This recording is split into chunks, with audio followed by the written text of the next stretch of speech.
Now we move on to paragraph 10 of chapter 2. This is regard to the question of who are representatives at paragraph 10. And clearly representatives are natural persons. They are individuals who actually do the work for their principals, meaning the financial advisor corporations or the exempt financial advisors that are regulated by the MAS under the FAA. Now 10.2 set out the scope in terms of the meaning or the definition of a person calling themselves financial advisor representatives. Right? They can be the direct employment of or acting for or by arrangement with a financial advisor, and they perform services on behalf of the financial advisor in any of the financial advisory services under the Act. Now the key part is whether or not he's remunerated, and whether his remuneration, if any, is by way of salary, wages, commission, or otherwise. And includes any officer of the financial advisor who performs for the financial advisor any financial advisory services, whether or not he is remunerated, and whether his remuneration is by way of salary, wages, commission, or otherwise. So this is quite comprehensive. So it covers anybody in the direct employment of the financial advisor corporation. All right, any person there, any natural person under the employment who provides financial advisory services for customers. So in this regard, if you are a CEO or a managing director or a board member of the financial advisor corporation, you need to be careful who are the people who have the authority of the financial advisor corporation to give financial advice on the company's behalf. Now, looking at A, I have alluded to this earlier, that representative to act for only one principal. This is for the accountability reason under the FAA. Now, I just want to draw your attention to 10.4, which says that, however, an appointed representative may be a representative of more than one principal. If, there's a big if there, if the principals are related corporations. Right? So if you are related corporations, then it is deemed to be one corporation or one principal. And in this regard, you can act for more than one if the principals are related. And of course, 10.5 provides another provision that the MAS may request information or documents as considered necessary in relation to the application for approval to be provided to them. So there is this underlying principle of accountability where a representative is to act for only one principal. Now the objectives are twofold, and the two objectives are set out at 10.6. This is to make sure that investors, especially the retail investors, they know about the status of the representatives. All right? They know that they are represented the financial advisor corporations. All right? They also know that and importantly, where the responsibility lies in terms of complaints and redresses.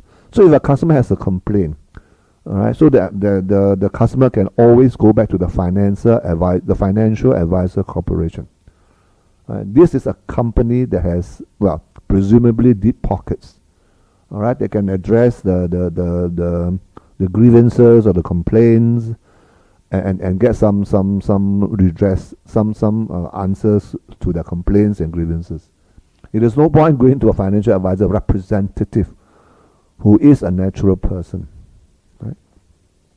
So that's the first point in terms of accountability. So the accountability, the final accountability, is always on the financial advisor corporation. All right? Because a financial advisor representative is just acting on behalf of the financial advisor corporation or the exempt financial advisor, all right, under the authority of the corporation or the exempt financial advisor. Now, secondly, in terms of the objectives of this one principal rule, is that to ensure that the financial advisor closely monitor and supervise their representatives at all times. And I'm sure some of you will have read in the newspapers or over the media that some representatives are actually given prohibition orders, all right? Because well, they ask customers to switch products unnecessarily, they churn and so forth. The churning of products, all this is not to the advantage of a customer. And as a result of which there is closer supervision. There's a need for closer supervision of financial advisor representatives in their work, right? So the underlying principle for only one principal rule is to make sure that the two objectives set out in 10.6 are met. Now 10.7, as usual, they gives the penalty, which I've spoken about in chapter 1 when I started this program. Any person contravening this rule, in this case, they are very specific, not a fine not exceeding $25,000. Now, the next part is important, or to imprisonment for a term not exceeding 12 months, or to both. All right? So if you contravene this particular section, all right, section 23G of the FAA, then the fine is, well, not more than 25,000, but that's not it, and then the person can go to jail for up to 12 months or both. So it is a pretty serious offense if there is an imprisonment term attached to a breach of this particular section. Now, if you turn the page at paragraph B, it provides for two classes of representatives. One is appointed, and the other one is provisional, right? So appointed representatives are those who are appointed, right, to put it plainly, and these people have satisfied the entry and exam requirements prescribed by the MAS. Right? So there's some minimum entry requirements. If you cast your eye down, see quickly, all right, criteria to be a representative. Very quickly, you can see 10.2. Individuals must fulfill the following requirements before they can be appointed representative. One is you must be at least 21 years old. So if you're 18 years old, forget about it, right? You must be at least 21. Then you must satisfy the minimum academic qualification. Now you're going to look carefully at the qualifications that's required, all right? And as far as I know now, they require A-level qualifications. So you look at the FAA notice number 13, FAA notice number 13. They will set out the requirements, the minimum academic qualification. In the past, a GCE O-level will do, and now I think they have upgraded it to a GCE level. You need to check it out on this one. I mean, from time to time, the MAS amend the requirements in order to take into consideration changes in the industry. Now, not only the minimum academic requirements is important, it also the exam requirements as prescribed under the rule. In particular, you are looking at module 5. So module 5 is more or less a compulsory module under rules and regulations. And of course, you've got the product modules like module 9, module 8, and what have you. We will come to that later on. Okay, so you must be at least 21 years old. You must satisfy the minimum academic, I stress the word academic, and also the exam requirements under the Act. All right? And C, it must satisfy the guidelines of fit and proper criteria. I will go into that later on in the course of this program. There's a lot there's a lot of writing regarding the fit and proper criteria, what it means. So in summary, those are the 3A, B, and C that a person, a natural person, an individual need to qualify before you can apply to be a financial advisor representative in Singapore.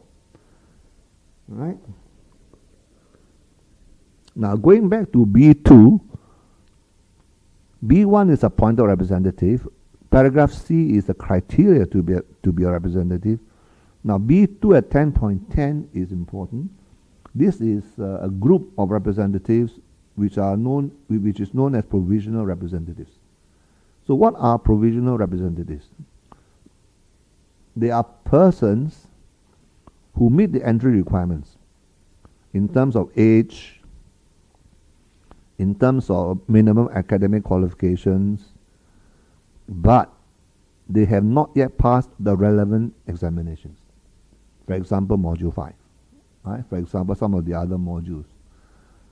Some of the other modules on rules and regulations, like for example for fund management, for unit trusts, and for stuff like that. All right. So different types of designated products requires different knowledge regarding the rules and regulations pertaining to the particular designated product. All right. So a provisional representative are people who are more than 21 years old. They have the minimum academic qualifications or related type of qualifications that the MAS will accept, but they have not passed the relevant exam that's required. So as a policy, they are given a grace period of 3 months to pass the requisite examinations. Now the reason for this provisional representative is to enable Singapore to welcome people from overseas, like for example Hong Kong, Japan, or the UK, right? So these people are very qualified and they have the necessary experience, and they want to relocate to Singapore to work, right? So as a result of which we introduce, or the MAS introduced, this category called provisional representatives. Right, so they're in the process of relocating to Singapore. Of course, they can provide advisory service, financial advisory services meanwhile. So they're considered as provisional. And they are given a grace period of 3 months to pass the requisite examinations under whatever type of financial advisory services they may want to go into. Right? So we will come to that a little bit later also in relation to provisional representatives. Now, coming down to D, right? So again, they are repeating what was said earlier. So you cannot, no individual will be allowed to act as representative or even hold himself out as a representative. Now, the holding out is quite important. Right? You don't have a license, and you tell people that you are financial advisor representative. Straight away, you breach the rule, right? And they will throw the book at you, the fine and the imprisonment term. All right? So if you want to be a financial advisor representative, you must meet the entry, that's one, and the examination requirement. There are two. One's the entry requirement, one's the examination requirements, all right? For the relevant type of services that you are going to provide. And importantly, you must have your name entered into the register. All right, you must have your name entered into the public register, the one which I have just mentioned earlier. So if your name is not on the register, well, you are not deemed, you are not considered to be acting as a representative. Right? So the holding out part is quite important. So you must be a licensed person in terms of having passed the entry requirement, exam requirement, and importantly, your name is on the register. That you are, to put it in another word, a licensed practicing financial advisor representative. Now 10.5, of course, is a caveat. The MAS may exempt any person or class of person from the above requirements, subject to such conditions or restrictions as may be imposed by the MAS. Again, this is to remind you of the MAS philosophy of a balanced regulatory approach. All right. So this means that the exempt persons may be exempted from the regulations as spelled out earlier. All right. And this refers mainly to the exempt persons that we have discussed earlier. Again, 10.6, right? You contravene the rule, you commit an offence, and again the same penalty apply. Quite stiff. Fine of 25,000 maximum, or a term of 12 months jail, or both. Okay. Now 10.17 talks about the principle, the Financial Advisor Corporation, or the exempt financial advisor, and you shall not permit any person to provide any type of financial advisory service on its behalf unless A and B are met. So the specifications are there. And again, at 10.18, they provide a penalty for the principal. All right? The Financial Advisor Corporation, the principal, the penalty there is $50,000 fine, okay? Or $5,000 per day if the offense were to continue after conviction. So there's a penalty also for the company if you employ people who are not admitted, as it were, on the register, right?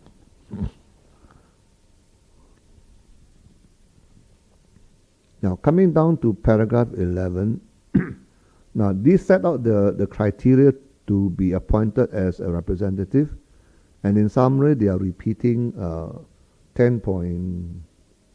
10.11 to 10.18. There's a repetition there. All right. The criteria in which a person can be appointed as a appointed representative, right? And 11.2 is quite clear. The MAS will specify the examination requirements for each type of financial advisory service. I'll come to that later on, right? Some of the modules are administered by the SCI. Some of the modules are administered by the IBF, the Institute of Banking and Finance. Right? So we'll come to that later on. Now, paragraph B there, cessation of status of appointed representatives. This is when a person stops being an appointed representative. Right? So it's quite obvious, 11.3a.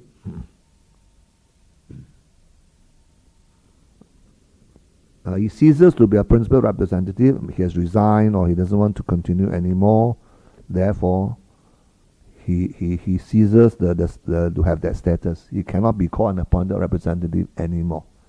Appointed representative is a status that is given to that particular person. Or his principal ceases to provide that type of financial advisory services. All right. So if he's arranging life insurance, for example, and the principal stops, the life insurance business, then his license for that particular product will cease. Or the principal, the Financial Advisor Corporation's license is revoked or lapses for whatever reason, okay, or prohibition order, right, is imposed against the principal. All right. So this Financial Advisor Corporation has committed a serious offense or whatever, and MAS revoked its license. So therefore, the status of the appointed representative will also cease. Well, obviously, if the person dies, then he cannot function as an appointed representative. Or occurrence of any event, the MAS may from time to time prescribe, right? For example, it becomes a bankrupt, or he commits some crime involving dishonesty or some fraudulent conduct, and or some other types of misconduct the MAS deemed to be serious enough, and therefore he will cease to hold the status of an appointed representative. Right? So that's in terms of cessation. And of course, at 11.4, there are some timelines and some operational details which you may wish to look into as to when and what to do when a person ceases to be an appointed representative. Right, 11.5 is also quite clear under that particular section 23C5. So that individual person shall not be treated as an appointed representative during the period in which the license of his principal is suspended. All right, so if a Financial Advisor Corporation's license is suspended, say for example during the period of suspension of 6 months, 12 months, whatever the time frame, then the particular person who has been appointed as a Financial Advisor representative will cease to be so. All right, because there's no principal to act on behalf of. Okay, so those are some of the things regarding cessation of the appointed Financial Advisor representative. The key word is appointed representative. All right. Now, at 12, we look at the provisional representative. Now, this is a different kettle of fish than the appointed representative. It's a different category altogether. All right. So 12.2 sets out the section 23D1. All right. So again, the same issues, the same criteria that the MAS will look at, whether the individual person satisfies the entry requirements. All right. If a relevant degree or a relevant diploma or whatever examination requirements that the MAS require, then you are there. All right. It must be a degree or a diploma or some certificate which the MAS recognizes. And this one, you have to look at the details under section 23D1, all right, or the guidelines or the regulations thereof, all right. And B, intends to undergo an examination in order to satisfy the examination requirement.